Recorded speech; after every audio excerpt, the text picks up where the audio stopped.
Samma Sambuddhassa Namo Tasse Bhagavato Arahato Samma Sambuddhassa Namo Tasse Bhagavato Arahato Samma Sambuddhassa Evaṃ me sutaṃ ekam samayaṃ bhagavā kuru suviharati kammāssa dhammanāma kurūnaṃ nigamo tatra ko bhagavā bhikkhu āmantesi bhikkhavoti bhadante ati te bhikkhu bhagavato paccassosuṃ bhagavā etadavocca Ekāyano ayaṃ bhikkave maggo sattānaṃ visuddhiyā soka pariddhavānaṃ samatikkamāya dukkha domanassaṃ atthangamāya ñāyassa adhigamāya nibbānassa sacca kiriyāya yadidaṃ cattāro katame cattāro Ida bhikkhave bhikkhu kāye kāyānupassī vihārati ātāpi sampajāno satimā vinayya loke abhijjhādo manassaṃ vedanāsu vedanānupassī vihārati ātāpi sampajāno satimā vinayya loke abhijjhādo manassaṃ Cittesu cittanupassī viharati ātāpi sampajāno satimā vinayya loke abhijjhādo manassaṃ dhammesu dhammānupassī viharati ātāpi sampajāno satimā vinayya loke abhijjhādo manassaṃ kīti. Dear devotees, today in this evening talk we are going to take an opening to this great sutta which is being highly respected by the Theravada Buddhist world called Sathipattana Sutta. So this is the name Sathipattana is being translated as foundation for mindfulness. But there may be some other definition, but throughout that we maintain this is the foundation of four foundations of mindfulness. So this has taken place while the Omniscient was most really engaged in this mission, and the place somewhere near New Delhi, at that time it has been recognized as the village name was Kammāsa Dhamma, and the city, the town is known as Kuru. It has been recognized or been thought it's a wealthy area. People are not much with physical and mental diseases and difficulties. Therefore, they are said to be intelligent people, intellectual people. And always the monks, those who are following the Buddha, also fairly free of these physical ailments and the mental situation. So both the parties, laity as well as the ordained, were ready to accept the high spiritual or intellectual kind of instructions. So it is kind of a circumstantial situation where the Buddha selected this kind of a location. Present day, that place is known as Sun Town. It has been recognized by the Prime Minister of India and has been recognized as an archaeological area and surrounded by the nice fence, but no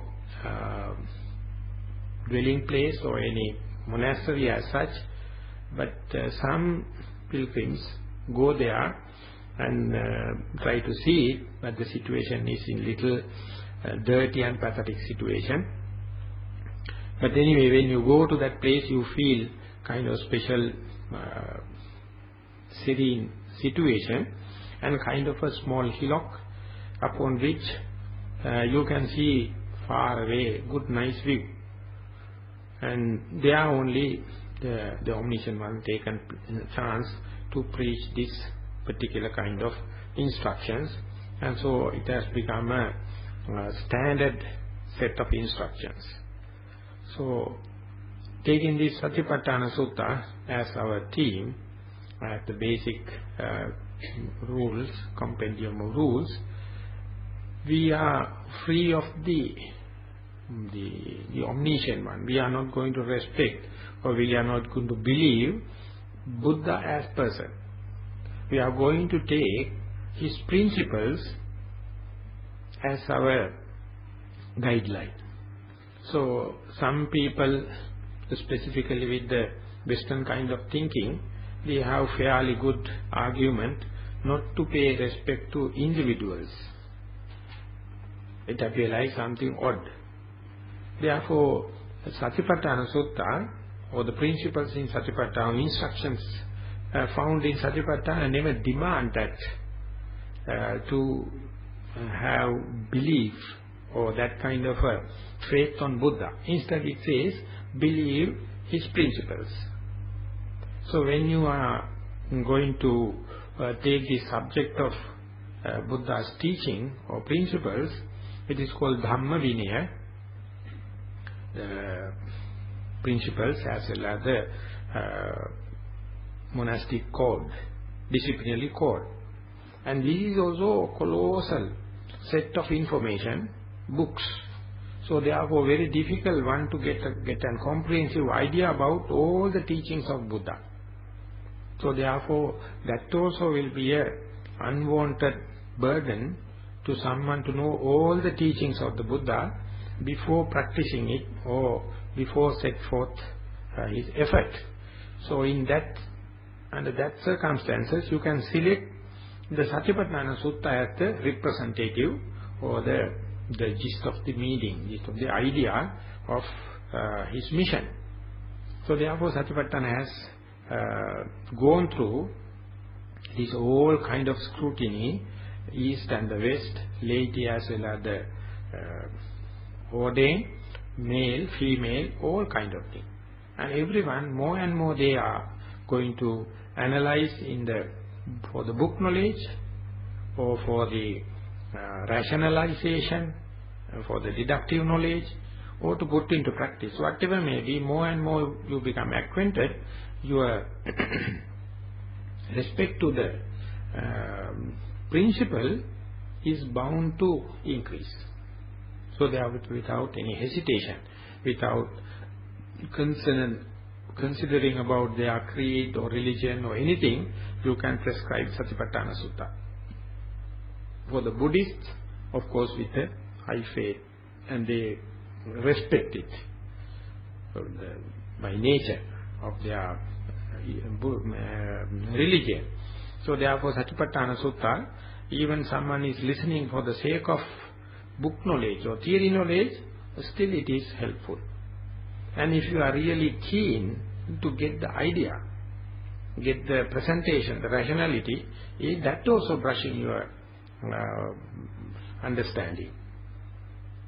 And you can see how much it is contradictory with the day-to-day your experience, and how much is contradictory with the maintenance of the environment, how much is contradictory with your mental setup.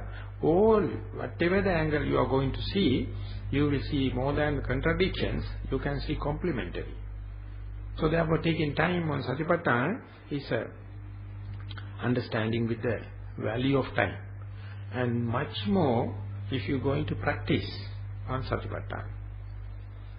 So maybe that is the reason why the Buddha, the omniscient one, before presenting these principles or the practical guidelines, he gave a special kind of a appreciation or praising with 7 terms to arouse this faith, to arouse this the credibility of what he is going to present.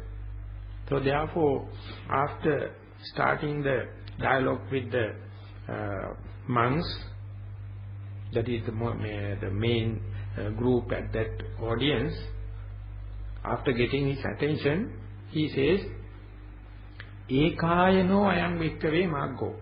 It's a one way. Some people interpret it as the one and the only way. For what? For the following 7 benefits. Satthana Visuddhya, the purification of the being. So that very idea of the purification of beings is a revolutionary statement in the philosophy at that time in Indian. Because Indian philosophy was the whole world is a creation of the omnipotent God, and therefore any purification or any bad qualities of the being is the responsibility of the Creator, not the individual being. So therefore individual being have the free will to purify himself or to get bad, good side or bad side. So therefore what they were doing was, even though they were believing the karma and karma results, or action and the result, good begets good, bad begets bad, there is so much of respect and so much of belief that everything resting in the hand of the Creator, the Brahma. Only thing we can do is, by pleasing that omniscient power, you can get his favor. No other way, you have no chance. You have chance only to pray and satisfy him with all the kind of thing prescribed by the priest at that time.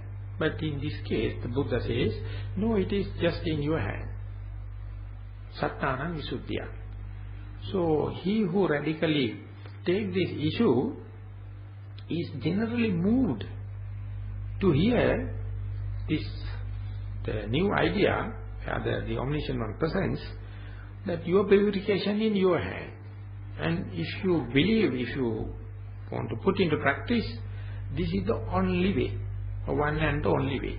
Or in other words, we can say, if you are going to do practice, if you are going to take this Sathipattana instructions to your heart and going to put into the practice, definitely it is leading to purification. That is why earlier I mentioned, even just listening or even studying on the academic basis, or you put into your personal practice, whatever may be, it is you are one step ahead, going further and further refined. So therefore, Satthana Visuddhya, it's quite a challenge for a healthy mind. But if you are sick mentally, or if you are sick physically, maybe it is too big an issue. But whenever you are strongly established in the present moment with the good health and the good health in the mental and physical form, this is a good challenge. So that day by day, when you are becoming more and more acquainted with, more and more familiar with Sathipattana, day by day you will come to know there's a kind of evolution which has been stopped. So long time are now starting. Kind of a reconsideration for every aspect of your life through the light of this mindfulness. So therefore, establishment of mindfulness is the first and foremost task of this sutta. That's why it is called establishment of four kinds of establishment of mindfulness. So therefore, mindfulness, in the gist of the idea, you can say mindfulness is the way, or mindfulness is the only way for you to purify yourself, if at all. But up to the recent history of the Buddhist history, for my understanding, I will reduce it to the last 30-40 years, never in Buddhism people talk about mindfulness. They were talking about rituals, talking about many things. Perfection of perfections or merits and aspiration for the future Buddha to come and liberate you. Many stories. But the development of mindfulness and how to develop mindfulness is a novelty after this Buddha Jayanti and after the 1956, the completion of 2,500 years. So we are in a lucky lot. Now we are with the technique again came surfaced. But for that, definitely it demands your mental, sound mental situation and good physical health. So then the aim or immediate one is the purification of the being. The second thing is surmounting of the grief and lamentation. That means the whole world is usually inundated in this suffering and in this grief and lamentation, and therefore if you are serious to purify yourself, the purification leading you through the surmounting or overcoming of the sorrow and grief or grief and lamentation. So many organizations and many agents are trying to give relief, ready to share with you whenever you are in grief and lamenting situation, but no one assure you a total answer. They just pacify you with this and that. But here it says, Ekayano yang bhikkhave maggo, that it is a total, complete eradication. But definitely it is after the first step of purifying of the being. When you are purifying slowly the sorrow and lamentation and the soka paridavana, mental and physical pain will be removed.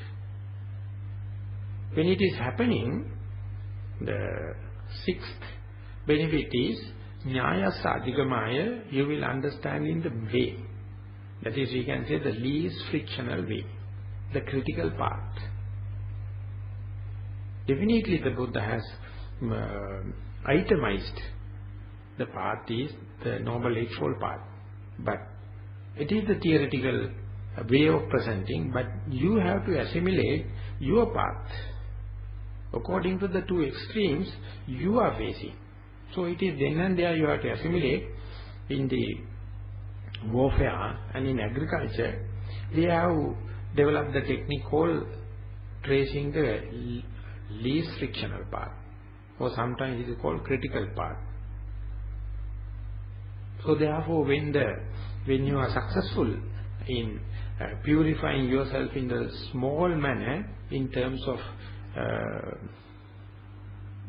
purification or restraining or controlling your morality or restrainment regarding your concentration or restrainment of regarding your wisdom faculty, the purification slowly sets in. Each time it is evolving, you learn your intrinsic method, your personal method of the critical part. It is happening surely with the trial and error method. Therefore, all the mistakes you are doing or encountering or bound to get has kind of an implication for the future assimilation of this part. So therefore, when you are practicing mindfulness meditation, mindfulness may be on the breath or any other bodily postures which we will slowly reveal and explore as the Sutta spread. When it happens, all your mishaps or your experience, advancement has to be discussed, has to be interviewed with the experienced master or the teacher. Then only you can understand what is the message of this mistake, what is the hidden meaning of this mistake, what is the hidden meaning of this so-called advancement. All the kind of thing has to be challenged, has to be kept in free Otherwise, your old ideas and old concepts will come and interrupt this free flow. So therefore, discussions and the interviews and acquaintance with the other senior or advanced yogis is quite a necessary situation. That is why whenever this meditation going to happen or these discussions happen, those who are interested people get together and try to find who is the best friend or what is the best guideline or guiding person to associate with. So when you come to this kind of gatherings, definitely you are better off.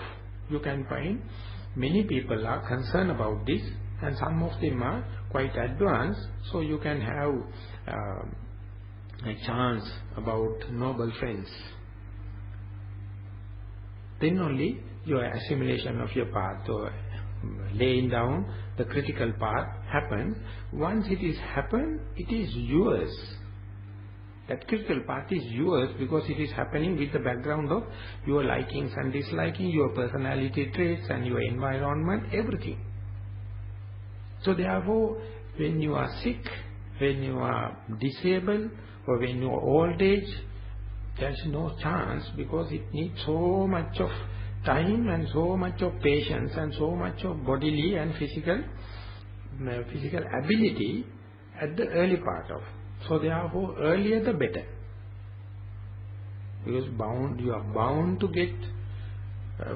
to go to old age.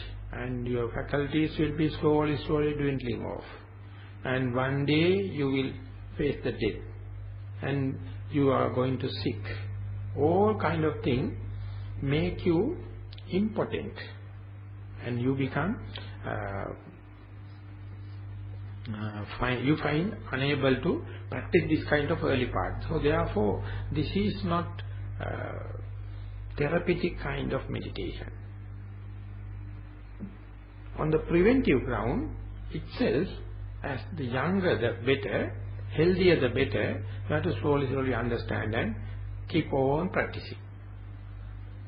And this, once assimilation of the path or confidence develop upon your path, or once you develop your tactics, the rule of thumb, then immediately the Nibbanasa Satchakiriyaya, understanding of this final liberation can take place. So therefore it is not a magic formula. It is not blessing from the heavenly being. It is not a chemical tablet or an injection. All these appear to be artificial and depending on outside. But the Sathipattana is going to give the whole responsibility upon you if you understand the value of the purification of being. So therefore you can't force others. You can't impose upon others. Because it is not something to be imposed. But you can see, you can teach them. You can teach them and you can share with them to reason it out. It's a meritorious thing. But don't try to interfere into the other psychologies with this missionary work or forcing them or forcing them to do this. But once you presented those who have the necessity, the utility value, they will take it up. And more you practice in that manner, more you going to get the benefit. And that is why it says in the meditation teachers, Sathipattana is not something to try. It is something to strive. Trying means you are not developed the faith yet. You are still see it with the completely vague manner. But striving means that you have already fixed your faith, and it's a matter of developing the art, developing the tactics, developing the way, trial and error. So therefore striving is the characteristic of the yogi or characteristic of the meditation practitioner. So before putting forth on that, you have to listen and you have to think about, is it possible, can it be happen, or it is just like yet another the camouflage or advertising. So that is free, that is you completely kept the open chance. So study as thorough as possible and rationalize as much as possible. And if it is convincing, you may go. And that is how the Buddha also present. At the beginning, to develop the faith, he prescribed for 7 benefits. After the 7 benefits, he says, for these 7 benefits, you have to do 4 kind of foundation on mindfulness. And they are the Buddhists, the traditional Buddhists. They have some other blocks in their mentality. They will think, to start Sathipattana meditation, you must have this qualification, that qualification, like hell of a list. Because earlier it was the business of the monks. You have to go to the forest, you have to become a monk or recluse, and then only Sathipattana. Sorry to say, even monks are not practicing at that time. It's so abandoned. So therefore people develop kind of a fear or kind of a respect. Satipatthana is not for the people, for the day-to-day life. It is completely the forest life or monk's life, or it is full-time meditation. So not only in this age, even the presence of the Buddha, the omniscient, it happened. Even some monks came to him and asked, Bhante, are we qualified to do this kind of a high potent kind of meditation? Because they had the doubt. So then the Buddha says, Adiyeva Visodehi Dhammehi. Parisuddehi Dhammehi. You have to develop, you have to clear the basics. The foundation must be sound. With that, if the foundation is sound, you can start Satipatthana at any time. Then he asks, what is this sound base? He says, your virtues must be sound. And your view must be straightforward. That means it is, you are not entertaining the view of the Creator, the God. Instead, you believe or you accept that everything in my hand, everything is depending on the karma and the karma results. Good begets good, bad begets bad. So much so your openness to the view must be there, and you have your confidence about your moral behavior, that we are not transgressing physical, in terms of physical misdeeds and the verbal misdeeds. So if it is not so, it's a kind of a madness in the common sense. Because that you are harming others and you are harming yourself by transgressing the physical and verbal misdeeds. And you may be happy in the present moment indulging, but definitely it is going to give a bad results, consequences is time to come. So therefore that is a kind of unhealthy mental situation, therefore moral situation. And the meditation masters take this question and ask, what does it mean by the minimum level of morality? So for the lay people it says the 5 precepts. I think everyone knows the 5 precepts, that not to kill, not to steal, not to have sexual misconduct. Or the 4th is the verbal aspect of the morality, and intoxication or wrong way of life, that kind of thing.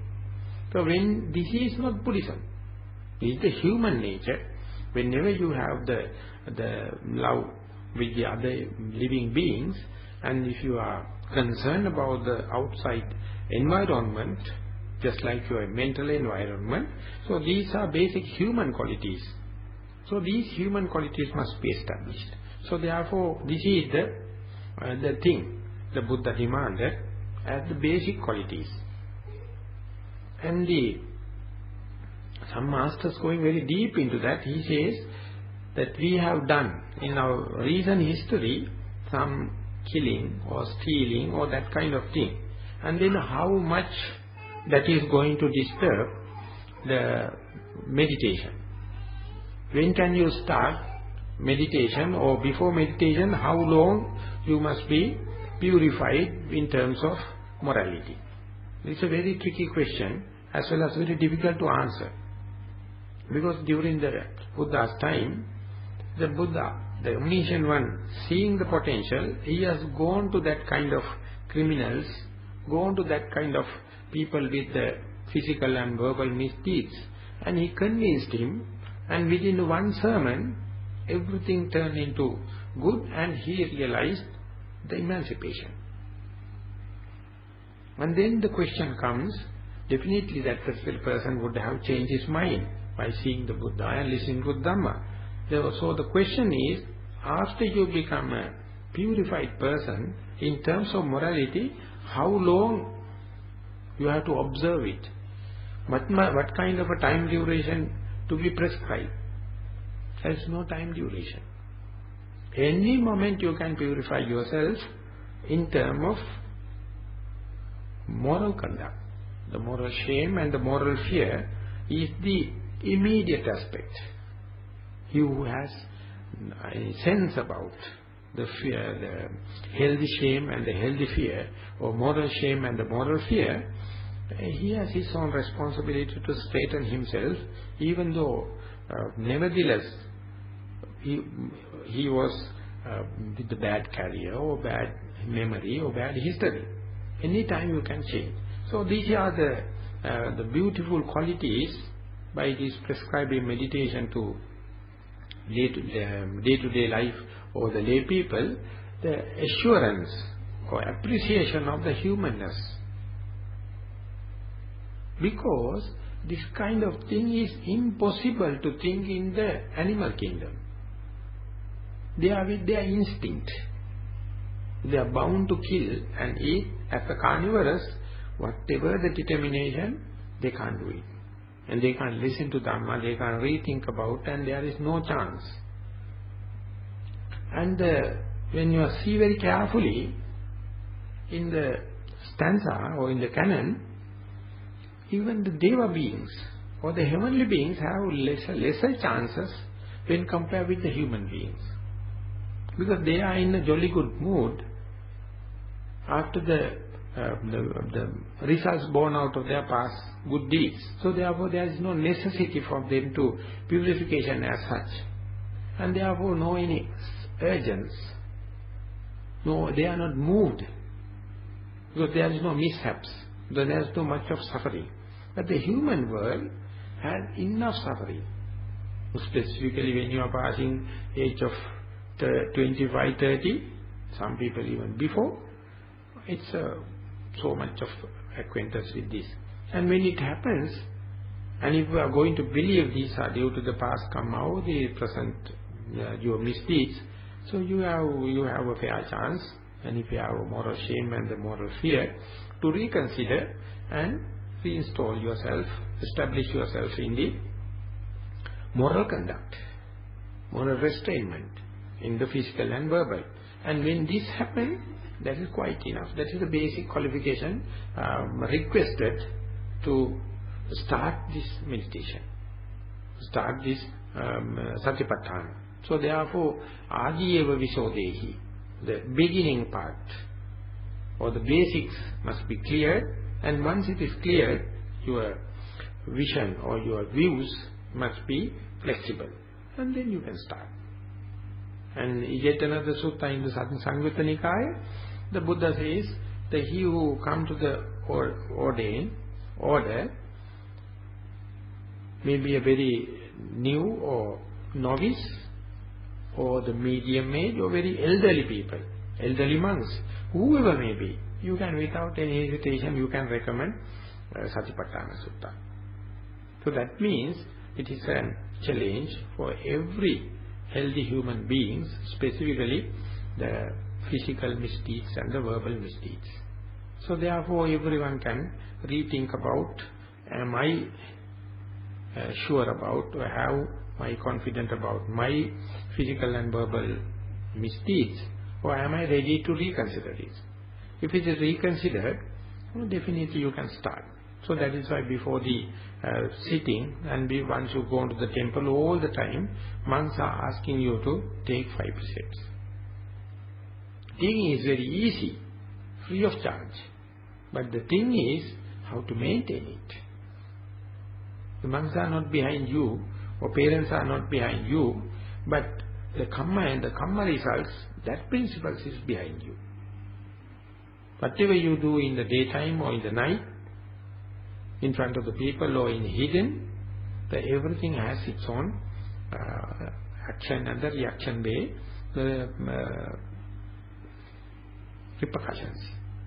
Or if it is good thing, good will come. If it's a bad thing, bad will come. It's that simple idea. If you purify your moral conduct, definitely you can start with the Sathipattana meditation or establishment of the mindfulness. So now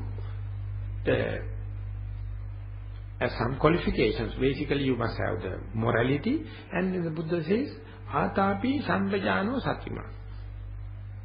That means you must have diligence or ardent energy. That means you can't do it within the slack manner. You can't do it with the part-time job, half-hearted manner.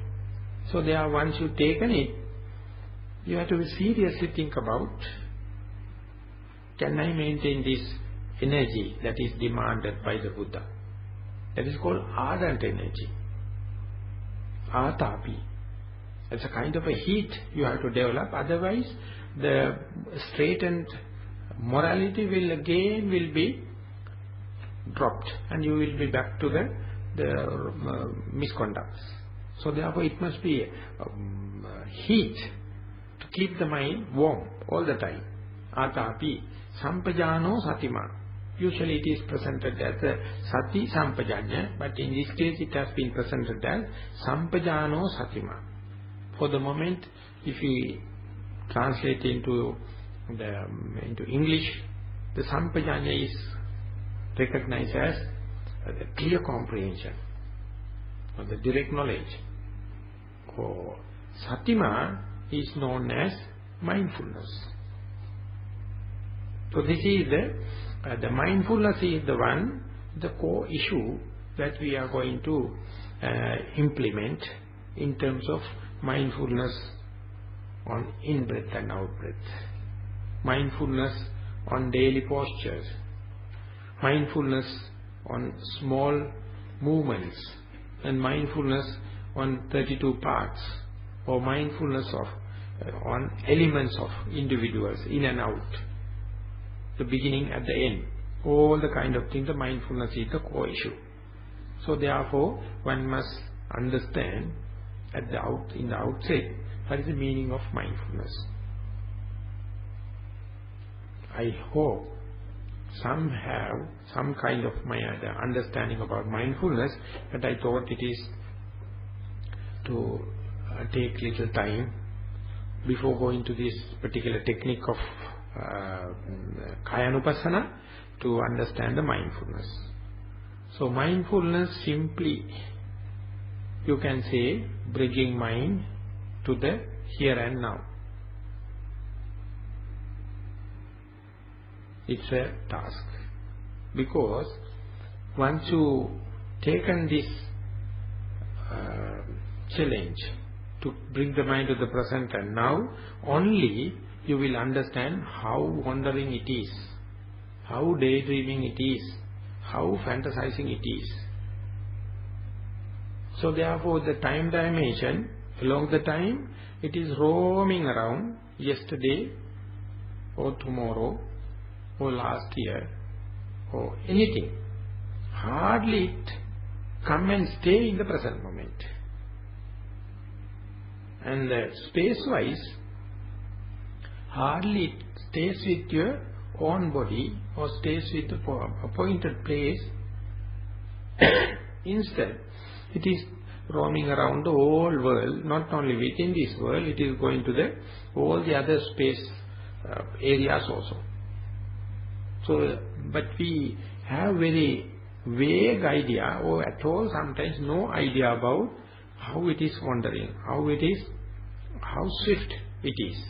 So the Buddha says, it is like a mad monkey.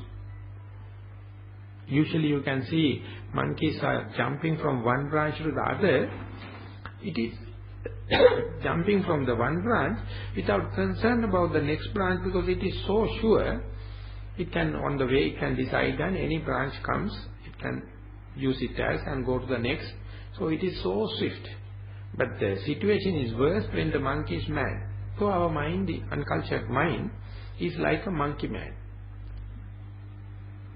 So this madness, we protect. We think this is my mind, and we think that mind will make our future bright. That mind will make the assurance, and it will work for our benefit. With that frame only, we are choosy about my likings and his likings and dislikes and all the kind of, but mind never assures you, never give a chance for you to maintain this your likings and disliking, your frame, your way of thinking. All of them are in a flux. But you have no chance to test it. You have no chance to see this fearful situation. That is why you have to fix your attention in one single object. To keep it there. To keep it all the time, to make the mind present in that moment, in that object. Then only you can see how the naughty, how disobedient, and how tricky the mind is. The most common example is, if you catch hold a wild buffalo, that is the way early people used to do agricultural work, the buffalo as a draft animal. They catch hold the very strong buffaloes, and with the help of many other old age tactics, and bring him and bind into a well-driven post in the village. The wild buffalo, when it comes to the village, it becomes so excited and so unruly, and it tries his best to break the rope or the peg, and therefore it is such a violent reaction happens. Exactly like whenever you introduce an object of meditation, then the mind becomes so agitated, so unruly, and so unpredictable. So therefore, you must understand on theoretical base, as well as little with other experiences, this is the case. Therefore, you must be ready, be careful at the early stages of mindfulness. So, leaving aside any meditation object, we'll see when you are studying for an exam, when you are aiming to study or read the book for 1 hour, hardly you find the time. But even then, when you try to keep the study or the book in face to face, how tricky the mind is. And if you want to observe or watch continuously, you can see how tricky it is. And therefore your studies, it's whatever the time you allocate, the net result is so circumstantial, unpredictable. But there is no other way. So they have to repeatedly, you have to apply again and again and again. Then only it develops its own memory and the holding capacity, registration capacity. Exactly in the meditation also, once you introduce to this object of meditation, it starts its unruly situation. So therefore, be patient and be aware of it. Be ready with it. So this is when you understand the characteristic of mindfulness, that understanding is directly helping in the practice. Mind is all the time superficial, jumping from one object to the other object, just like a monkey. So therefore, it has no chance to go deep or penetrate into the object, because it is always changing the topic, changing the object. So that is why the object of meditation that the Buddha has recommended as the breathing, you are repeatedly apply again and again to the same. At the early part of this effort of making concentration, sure the mind is very superficial on the in-breath and out-breath. But knowing that if you are repeatedly apply, slowly, as the wild buffalo become tamed and ultimately come and sleep just at the base of the peg. Something like that, slowly, his mind become tamed and try to be face to face with your object of meditation. So therefore the characteristic of mindfulness, that in Pali it is called sati, is called non-superficiality. Mind is superficial, untamed mind, unmindful mind, or asati. Mind is always superficial. It swifts so quickly from one object to the other object. You can see our eyes, how quickly it is changing from one to the other. And not only the eye, the ear also demanding our attention.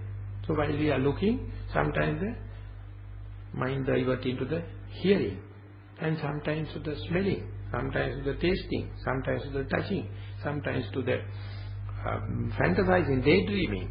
So it is so swift. To keep it in the one object is quite a task. And that is why it is very difficult when you are in the old age and nearing the death and the sicknesses, won't give any chance, any freedom for doing it.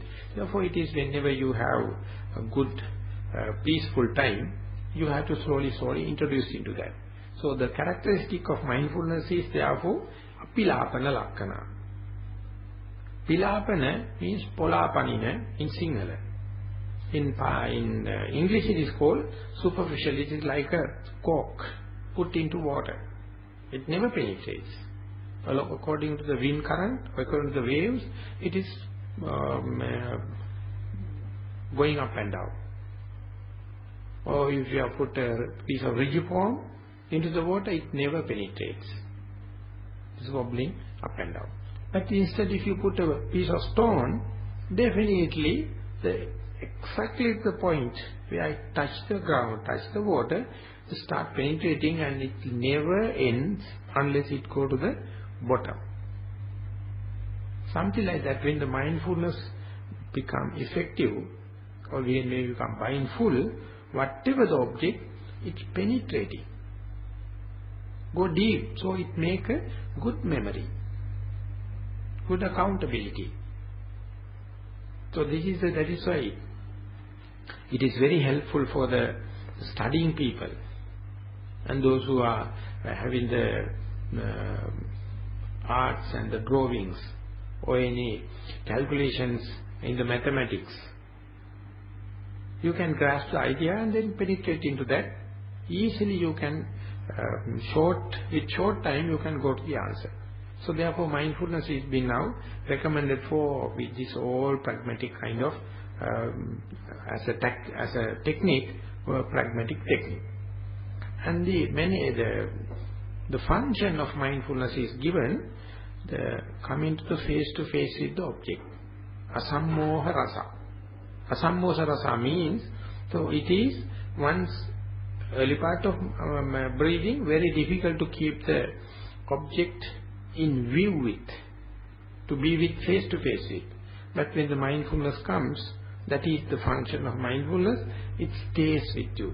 In breath, out breath, and next in breath also, with assurance, it is under the light of mindfulness. And then the out breath, and the in breath. Like that, the chains of in and out breathing, sometimes minutes, not only seconds, it continues. Throughout that, the meditating mind, or noting mind, and the object become face to face. These are the characteristics. You can say these are the functions of, this is the function of mindfulness. So when you are allocating more and more time, putting more and more time, these words will give a special meaning for you. What is the meaning of asammosa, or what is the meaning of becoming the object face to face with, you will come to know. For that early part you have to repeatedly, untiringly, with this determined mind, the diligence has to be implemented. So then, once it is come to face with the object, you feel kind of a security now. Because such a mind will never be inflicted with the sensual desire, or the deep hatred things, or your mind will not be fall into sleep. There won't be any perplexities and cross thoughts, no doubts. Because the object of meditation is face to face. So therefore you are the very first person comes to know now the mind is in the secured form. It is in the security area, within boundaries. And this is when the manifestation happens. When you comes to know, it will be an encouragement for your faith. Yes, the Buddha way, the way of the Buddha presented the Sathipattana, or establishment of mindfulness, is purifying you. Because it is now not, at least temporarily or momentarily, free of these hindrances. Otherwise it is like a sea waves. When you go to the beach, all the time it is battering, come and hitting. Our minds are so succumb to that kind of the hindrances, different desires on the sense impressions, and big and small kind of unhappiness, wearisome, and this hatred often come and goes. And sometimes you become completely sleepy, and sometimes perplexed mind, and sometimes full of entertaining so much of doubts. But when the object of meditation, in this case the in and out breathing, become face to face with, slowly you feel as if you are climbing a mountain. You go higher and higher, you listen less of the noise of the village, and you are going to breathe a fresh air, and you are going to get a good view. So you know now, reaching the apex, reaching the climax. Like that when the manifestation of mindfulness comes, you slowly feel kind of a security. For example, you can remember last 10-20 breathings were under the light of mindfulness, and now I am out breathing, and that I know. And I know again in breath comes, my mindfulness will be intact, controlled. Likewise that predictability and security come into setting. And then the teachers, they try to say, to get this kind of benefits or establishment of mindfulness, what is the proximate cause? What is the immediate cause? It is the early mistakes. By mistakes only you can come up to that. Therefore it is called Kayadi Sata Sathipattana Padattana. Earlier you tried to fix your mindfulness, it was not. But you diligently, ardently fight.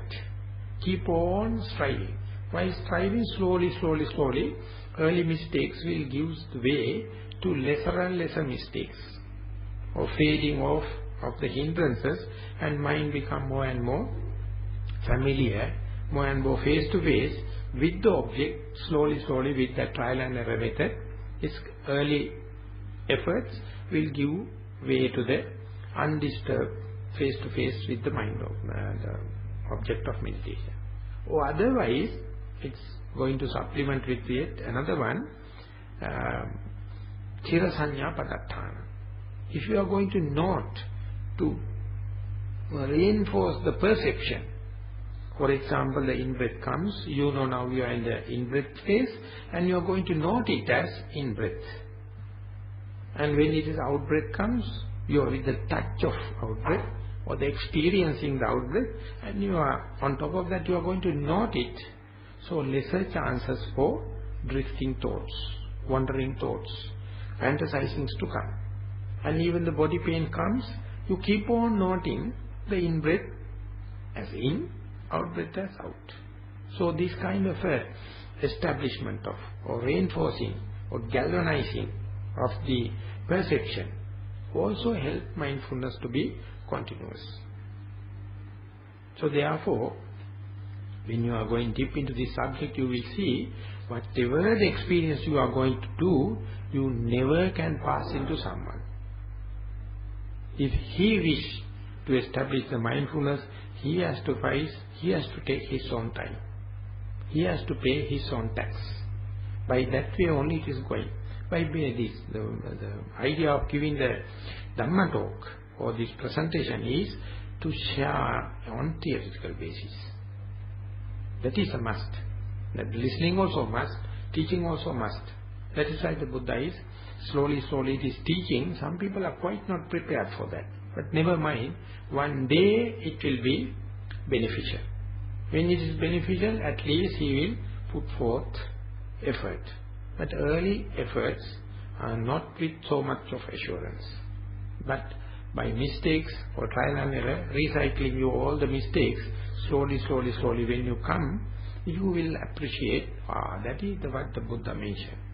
And the faith upon the Buddha, or the faith upon this very principle that you are practicing, and the faith upon all the teachers so far maintain this up to our age, you feel appreciable. And on top of that, you definitely appreciate your moral conduct. That is the base upon which only mindfulness can come and manifest in your very being. So this appear like, this whole story appear like not religious. That may disturb some people. It appears like a technical joke. But sometimes that kind of a presentation is quite welcome by the new world. But many of the religious people, those who are pay respect all the time, will find some kind of uncomfortability. How can it be? In Sathipattana, throughout, it is not talking about any ritual, any puja. It's just asking you to straighten your view, have your moral back, and practice. When you are practicing, when you come, I will assure you, you will be a religious person. Even the Christian people, Catholic people come and meditate, they say they are becoming more and more religious when the mindfulness comes. And there are literature, even the Muslim people, they take the Vipassana insight meditation. Once they have taken, their belief even on the God increases. They become more religious. Simply, you become responsible. You become responsible to the present moment. You become responsible to the environment. You become responsible to your own mental environment. So that can be easily recognized and defined as religious. So therefore, this is cutting short the way and sometimes appear like going against the grain. So that is why the redefinition or arousal of this mindfulness gave a huge facelift or kind of a reconsideration to this Theravada tradition. That is why so much of people are coming for listening to at least to Sathipattana and try to practice this Sathipattana. So we have to make use this opportunity and install this as early as possible and as intensive as possible. So you are going to get a far-reaching changes in the physical and the mental sphere. So today, I think we have already taken 1 hour for so much so far. So I just try to get the background information about the Sathipattana early part. But next time onward, I think not in the next Monday, Sunday, the following Sunday, we will be slowly taking into this Kayanupassana or contemplation on the body as body, and then going into the Anapana that can be taken. But lucky enough, we have already started this sitting, and then I hope the theoretical part and the practical part will come into integration, and then slowly one can get into the deep into the water. So I hope this theory or the principle that I have presented may help you to understand what you are going to do, as well as the practice that you are already taken definitely will be helpful, and you will develop or you will assimilate your critical part or your least frictional part and get benefited, at least the very first one, Buddha assured, the purification of being. May you be all healthy, wealthy and happy. Thank you very much. So before closing the session, I would like to know, is it okay to take 10-15 minutes about question and answers pertaining to the practice, not on the theory or not only your pet ideas. That is, we have no much time for, we can take it another time. But now, 2 days we had sitting meditation, and I tried my best to give the instructions. Is instruction digestible? When it is practicing, what is the advancement and how the meditation is progressing?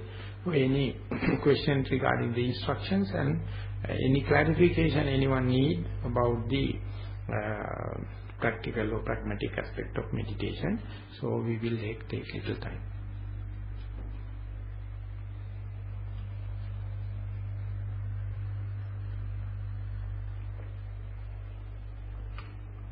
Otherwise, I will simply ask, do you understand what I am talking? Huh? Understand? Good.